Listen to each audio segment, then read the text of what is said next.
Hi friends, നമസ്കാരം. നമ്മുടെ സ്നേഹക്കൂട്ട് വിശേഷത്തിലേക്ക് പോകാം കേട്ടോ. അപ്പോൾ നമ്മുടെ സ്നേഹക്കൂട്ട് വിശേഷം തുടങ്ങുമ്പോൾ തന്നെ കാണുന്നത് നമ്മുടെ കാട്ടൂരാനെയാണ്. അപ്പോൾ കാട്ടൂരാൻ ഭയങ്കര ടെൻഷൻ അടിച്ച് നടക്കുകയാണ്.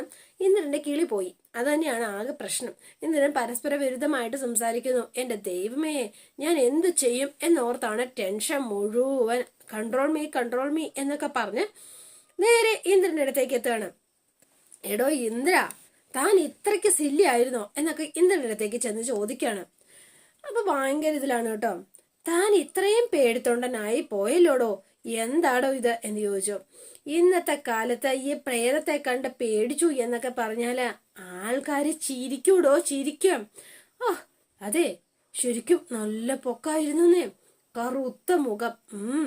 ശരിക്കും ആര് കണ്ടാലും പേടിച്ചു പോകും എന്റെ വക്കീലേ. സത്യമാണ് ഞാൻ പറഞ്ഞത്. എടോ, നമുക്കിന്ന് കോടതിയിൽ പോകണ്ടേ? തന്നെയാ ഇന്ന് വിസ്തരിക്കാൻ പോണത്. അപ്പൊ ഈ സമയത്ത് താനിങ്ങനെ പരസ്പര വിശുദ്ധമായിട്ട് സംസാരിച്ച ഞാനിപ്പൊ എന്ത് ചെയ്യും? അത് താൻ പറ എന്ന് പറഞ്ഞു. അതെ, മനഃപൂർവ്വ അവർ ഈ സമയത്ത് തന്നെ നിന്നെ പേടിപ്പിച്ചത്.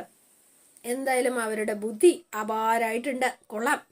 അപ്പൊ അർച്ചന്റ് വക്കീലിന് മകളുടെ കല്യാണം കഴിഞ്ഞെങ്കിൽ എന്ന് ചോദിച്ചു. ആ കഴിഞ്ഞെങ്കിലേ അവൾക്ക് ഒരു നല്ലൊരു ബോണ്ട വാങ്ങിക്കൊടുക്കണം എന്ന് പറഞ്ഞു. എന്റെ ദൈവമേ, ഞാനിനി എന്ത് ചെയ്യും? താൻ ഇത് എന്തൊക്കെയാണോ ഈ പറയണത് എന്ന് ചോദിച്ച് കാട്ടൂരാൻ. എടോ, തനിക്ക് ഈ കേസിൽ ആകെയുള്ള പ്രതീക്ഷ എന്ന് പറയുന്നത് ഈ വിസ്താരം മാത്രമാണ്. താൻ കോടതിയിൽ തന്റെ ഭാഗം എങ്ങനെ അവതരിപ്പിക്കുന്നു അതനുസരിച്ചിരിക്കും ബാക്കിയെല്ലാം. മനസ്സിലായോ തനിക്ക് എന്ന് ചോദിക്കണം. അതെ, ഇപ്പൊ അവർക്കാണ് മുൻതൂക്കം. അത് കളയാൻ താൻ വിചാരിച്ചാൽ മാത്രമേ സാധിക്കൂ. അപ്പോഴാണ് തന്റെ ഒരു അമ്മൂമ്മയുടെ ഒരു ബോണ്ട എന്നെ കൊണ്ടൊന്നും പറയിപ്പിക്കണ്ട എന്ന് പറഞ്ഞ് വക്കീല് ഭ്രാന്ത് പിടിച്ചു പോവാ.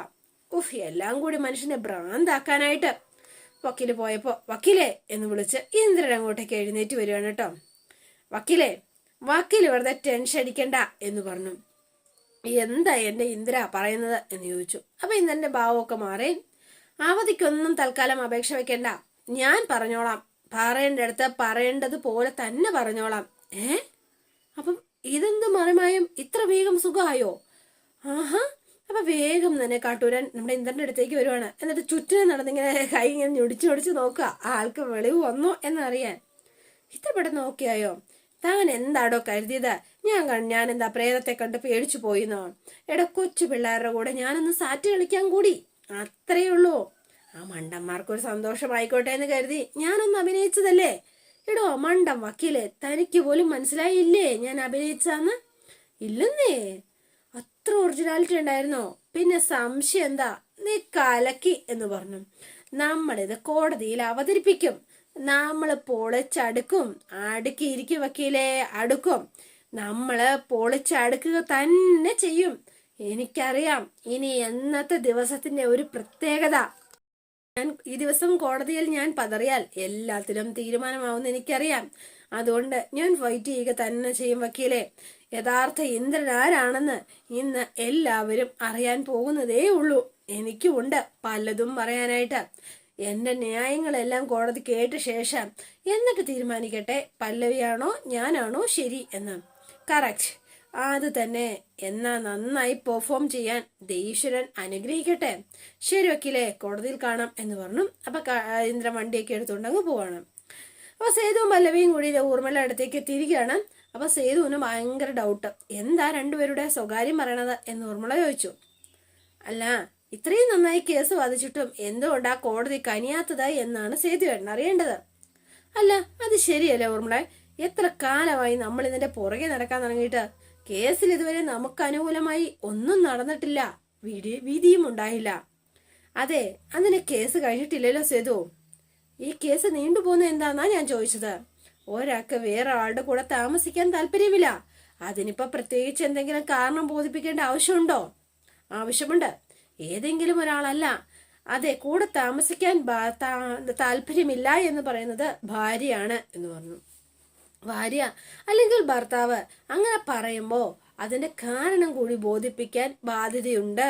അതാണ് ഞാൻ പറഞ്ഞത്. അതെ, അല്ലെങ്കിൽ മ്യൂച്വൽ അണ്ടർസ്റ്റാൻഡിങ്ങിലായിരിക്കണം. പിരിയാൻ ഭാര്യയ്ക്കും ഭർത്താവിനും സമ്മതക്കുറവൊന്നും ഉണ്ടാവരുത്. അങ്ങനെയാണെങ്കിൽ ഇറ്റ്സ് ഓക്കെ എന്ന് പറഞ്ഞു. ഇപ്പൊ എങ്ങനെയുണ്ട് സേതുവേട്ടാ? ഇത് തന്നെയല്ലേ ഞാൻ സേതുവിനോട് ഇത്രയും നേരം പറഞ്ഞത്. എന്തെങ്കിലും മാറ്റി ഊർമിള സംസാരിച്ചോ? ആ അതെ ഊർമിളെ, സേതുവേട്ട കുറച്ച് ദിവസമായിട്ട് നല്ല ഫ്രസ്ട്രേഷനിലാ. എന്തിനാ അത്? എനിക്ക് ഒരു സമാധാനവും ഇല്ലെന്നേ. എന്താണെന്നറിയില്ല, ഓരോ ദിവസം കഴിയുന്നോറും മനസ്സിന്റെ ബലം ഇങ്ങനെ കുറഞ്ഞു കുറഞ്ഞു പോയിക്കൊണ്ടിരിക്കുകയെന്നുള്ള സംശയം. അതെ, ഞാനൊരു കാര്യം ചോദിക്കട്ടെ, എന്നെ വിസ്തരിക്കാൻ പറ്റുമോ സാക്ഷിയായിട്ട്? എങ്കിൽ ഞാൻ പറഞ്ഞു കൊടുത്തേനെ ആ ഇന്ദ്രൻ കാണിക്കുന്ന തോന്നിവാസം. സേതു സേതു ഒരു കാര്യം മനസ്സിലാക്കണം. ഈ കുടുംബം എന്ന് പറയുന്നത് ഒരു സ്ഥാപനമാണ്, ഒരു തരത്തിൽ പറഞ്ഞാൽ ഒരു എസ്റ്റാബ്ലിഷ്മെന്റ്. മനസ്സിലായോ? ഇല്ലെന്ന് വെച്ചാ അത് നിലനിന്ന് കാണാൻ മാത്രമേ കോടതി ആഗ്രഹിക്കുള്ളൂ. രണ്ടുപേരെ തമ്മിൽ പിരിക്കാനല്ല, ഒന്നിച്ചു കൊണ്ടുപോവാനാ കോടതി എന്നും ആഗ്രഹിക്കാറ്. പോവാൻ താല്പര്യമില്ലെങ്കിലോ അത് കോടതിക്ക് ബോധ്യപ്പെടണം. അതിനാണിപ്പോ നമ്മൾ ശ്രമിച്ചുകൊണ്ടിരിക്കുന്നത്. മനസ്സിലായോ? പിന്നെ സേതുവിനെ വിസ്തരിക്കുക എന്നുള്ളത്, സേതു ആരാ പല്ലവിയുടെ? പറ. ഒരു സുഹൃത്ത്. ഒരു സ്ത്രീക്ക് ഒരു സുഹൃത്ത്, ഒരു നിയമപരമായിട്ട് ഇപ്പോഴും ഭർത്താവിൽ നിന്നും മോചനം നേടാത്ത ഒരു സ്ത്രീയുടെ ജീവിതത്തിൽ ഒരു ആൺ സുഹൃത്തിനുള്ള സ്ഥാനം എത്ര ചെറുതാണെന്ന് ഞാൻ വിശദീകരിച്ച് തരേണ്ട ആവശ്യമില്ലല്ലോ. അപ്പൊ സേതുവിന് ആകെ ഷോക്കായി പോയി. കുറെ നേരം മിണ്ടാതെ നിന്നു. അതെ, അതുകൊണ്ട് അമിതം ആവേശം ഒന്നും കാണിക്കണ്ട, കുറച്ചുകൂടി ഒന്ന് കാത്തിരിക്കുക തന്നെ ചെയ്യണം. നമ്മൾ ആഗ്രഹിക്കുന്ന വിധി ഉണ്ടാകുക തന്നെ ചെയ്യും എന്ന് പറഞ്ഞു ഊർമിള. അപ്പൊ സേതു ആകെ ഇതായിട്ട് ഇറങ്ങി പോവാട്ടോ. പിന്നെ പുറത്തു കാണും എന്ന് പറഞ്ഞു. കണ്ടോ, ഇതാ ആള്, പാവ സേതുവേട്ടൻ. എന്നാ ഞാൻ വിളിക്കാം, ഞാൻ ഇറങ്ങട്ടെ എന്ന് പറഞ്ഞ പല്ലവിയും യാത്രയൊക്കെ പറഞ്ഞ് അവരും പോവാണ്. പിന്നെ കാണുന്നത് നമ്മുടെ കോടതിയിലെ ചേംബറിലാണ് കേട്ടോ. അപ്പൊ ജഡ്ജി ഒന്ന് വാദിക്കാൻ തുടങ്ങുകയാണ്. അപ്പൊ കാട്ടൂരാനുണ്ട്, നമ്മുടെ ഇന്ദ്രജിത്തുണ്ട്, പല്ലവിയുണ്ട്, സേതു ഒക്കെ ഉണ്ട് കേട്ടോ. ഇന്ദ്രജിത്ത് അല്ലേ? അതെ. ഇന്ദ്രപ്രസ്ഥം എന്ന വീട്ടിലല്ലേ നിങ്ങളിപ്പോ താമസിക്കുന്നത്? അല്ല, പിന്നെ എഴുത്തുപുര എന്ന വീട്ടിലാണ് താമസിക്കുന്നത് എന്ന് പറഞ്ഞു. പല്ലവിയുടെ വീട്ടിലാണ് താമസിക്കുന്നത് എന്ന് പറഞ്ഞു. അതെങ്ങനെ ശരിയാകും? നിങ്ങൾ ഉദ്ദേശിച്ചത് ഭാര്യയായ പല്ലവിയുടെ വീട്ടിലോ? കാട്ടൂരാൻ ഭയങ്കര അഭിനയാണ് കേട്ടോ. അതെങ്ങനെ സാധിക്കും? നിങ്ങളെ അവർക്ക് തീരെ ഇഷ്ടമല്ലല്ലോ എന്നാര് പറഞ്ഞു? അങ്ങനെയാണ് എങ്കിൽ പല്ലവിയുടെ അനിയത്തിയെ എന്റെ അനിയന് കല്യാണം കഴിച്ചു കൊടുക്കുവോ എന്നായിരുന്നു അടുത്ത ഇന്ദ്രന്റെ ഒരു ചോദ്യം. ആഹാ, ഓഹോ, അങ്ങനെ ഒരു സംഭവം കൂടി ഉണ്ടായിട്ടുണ്ടല്ലേ എന്ന് ചോദിച്ചു. നിങ്ങളുടെ അനിയൻ കല്യാണം കഴിച്ചിരിക്കുന്നത് പല്ലവിയുടെ അനിയത്തിയാണെന്നാണോ ഇന്ദ്രൻ പറയണത്? അതൊരു ലവ് മാരേജ് ആയിരുന്നു, വീട്ടുകാരുടെ സമ്മതമൊന്നും അതിനുണ്ടായിരുന്നില്ല എന്ന് പറഞ്ഞു പല്ലവി. ഓക്കെ, ആയിക്കോട്ടെ, ശരി, വീട്ടുകാരുടെ സമ്മതത്തോടെ അല്ല, സോ വാട്ട്, എന്താണ് പ്രശ്നം? അവര് എങ്ങനെ വിവാഹം കഴിച്ചു എന്നുള്ളതല്ലല്ലോ പ്രധാനം, അതിനുശേഷം എന്ത് സംഭവിച്ചു എന്നുള്ളതല്ലേ പ്രധാനം എന്ന് ചോദിച്ചു. പല്ലവിയുടെ അനുജത്തിയുടെ ഭർത്താവ് ഈ ഇന്ദ്രജിത്തിന്റെ അനിയൻ തന്നെയാണ് എന്നുള്ളത് സത്യമല്ലേ? അതെ എന്ന് പറഞ്ഞു. അതാണ് ഞാൻ ചോദിച്ചത്. അപ്പൊ വേഗം ഊർമിള എണീറ്റു. ഒബ്ജക്ഷൻ യുവർ ഓണർ, കേസിന് ആസ്പദമായ വിവരങ്ങളല്ല. അനിയത്തിയുടെ കല്യാണവും പല്ലവിയുടെ ഡിവോഴ്സും തമ്മിൽ എന്താണ് ബന്ധം എന്ന് ചോദിച്ച ഊർമിള എഴുന്നേറ്റ് വരികയാണ്. അപ്പൊ വേഗം തന്നെ കാട്ടൂരാൻ, ബന്ധമുണ്ടല്ലോ. സാധാരണഗതിയില് ഇങ്ങനെ വഴക്കിട്ട് ഡിവോഴ്സിന് കാത്തിരിക്കുന്ന ഒരാളുടെ വീട്ടിലേക്ക് സ്വന്തം അനിയത്തിയെ ആരും കല്യാണം കഴിച്ച് അയക്കാറില്ല യുവർ ഓണർ എന്ന് പറഞ്ഞു. അപ്പൊ പല്ലവി ആകെ ടെൻഷനായി തുടങ്ങി കേട്ടോ. അതെ, പിന്നെ കൊള്ളാം, അത് മാത്രമല്ല, പ്രേമവിവാഹമാണെങ്കിൽ പോലും വിവരവും വിദ്യാഭ്യാസവുമുള്ള ഒരു അനിയത്തിയും അതിന് ഒരിക്കലും തയ്യാറാവുകയില്ല. എന്നിട്ടും അത് സംഭവിച്ചിട്ടുണ്ടെങ്കിൽ വാദി പറയുന്ന ആരോപണങ്ങൾ നിലനിൽക്കുന്നതാണോ എന്ന് സംശയിക്കേണ്ടിയിരിക്കുന്നു. അപ്പൊ കാട്ടൂരാൻ കത്തി കയറുകയാണ് കേട്ടോ. പല്ലവി ആണെങ്കിൽ ആകെ ഷോക്കായി ഇന്ദ്രനോ ഇങ്ങനെ നിൽക്കാണ്. അതെ, എന്റെ കക്ഷി ഇപ്പൊ പല്ലവിയുടെ വീട്ടിലാണ് താമസിക്കുന്ന എന്നുള്ള കാര്യത്തിൽ ഉറപ്പാണോ എന്ന് ചോദിച്ചു. എന്റെ അനുവാദത്തോടെ അല്ല ഇന്ദ്രൻ അവിടെ കയറി താമസിക്കുന്നത്. കറക്റ്റ്, അതാണ് കറക്റ്റ്. അനുവദിക്കുന്നില്ല. എന്നിട്ടും സൗമ്യനും സ്നേഹനിധിയുമായ എന്റെ കക്ഷി ആ വീട്ടിൽ ഒരു അഭയാർത്ഥിയെ പോലെയാണ് താമസിക്കുന്ന യുവർ ഓണർ. പിന്നെ അത് പോരാഞ്ഞിട്ട് എന്തുകൊണ്ടാണ് അങ്ങേര് താമസിക്കുന്നത്? പിന്നെ വെറും 4 അടി മാത്രമുള്ള സോഫയില് 5 അടി 8 ഇഞ്ചുള്ള ഇദ്ദേഹം വളഞ്ഞു കൂടിയാണ് യുവർ ഓണർ താമസിക്കുന്നത്. എന്നിട്ടും എന്റെ കക്ഷിക്ക് ഒരുമിച്ച് കുടുംബം നിലനിർത്തി പോണമെന്ന് ആഗ്രഹമുണ്ട് എന്ന് പറഞ്ഞു. ഇന്ദ്രൻ ഇങ്ങനെ നിൽക്കാം. ആ വീട്ടിലെ ഹാളിലാണ്. അപ്പം ഇതെല്ലാം കേട്ടിങ്ങനെ നിൽക്കുകയാണ് കേട്ടോ. അതെ, ഏത് വിധിയെയും എങ്ങനെയും ബന്ധം നിലനിർത്തണം, അത് മാത്രമാണ് എൻ്റെ കക്ഷിയുടെ ആകെയുള്ള ഒരു ലക്ഷ്യം എന്ന് പറയുന്നത്. അതിനു വേണ്ടിയിട്ട് എല്ലാം സഹിക്കുകയും ക്ഷമിക്കുകയും ചെയ്യുകയാണ് യുവർ ഓണർ എൻ്റെ കക്ഷിയായ ഈ ഇന്ദ്രജിത്ത് എന്ന് പറഞ്ഞു. പല്ലവിക്ക് പറയാൻ വാക്കുകളൊന്നുമില്ല. പല്ലവി ആകെ പെട്ട് ഇങ്ങനെ നിൽക്കുക കേട്ടോ ഇവര് പറയുന്നത് കേട്ടിട്ട്. എന്നിട്ട് നിങ്ങൾ എവിടെയാ താമസം? എൻ്റെ വീട്ടില്. ആ വീട്ടിൽ ആരൊക്കെ ഉണ്ട് എന്ന് ചോദിച്ചു.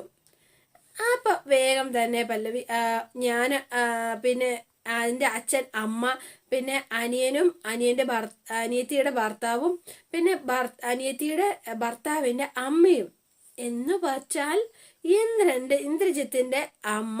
എന്താ ശരിയല്ലേ? ആ അതെ എന്ന് പറഞ്ഞു. പിന്നെ ആരാ ഉള്ളത്? പിന്നെ ഇന്ദ്രൻ എന്ന് പറഞ്ഞു. അപ്പൊ സ്വന്തം ഭർത്താവ്.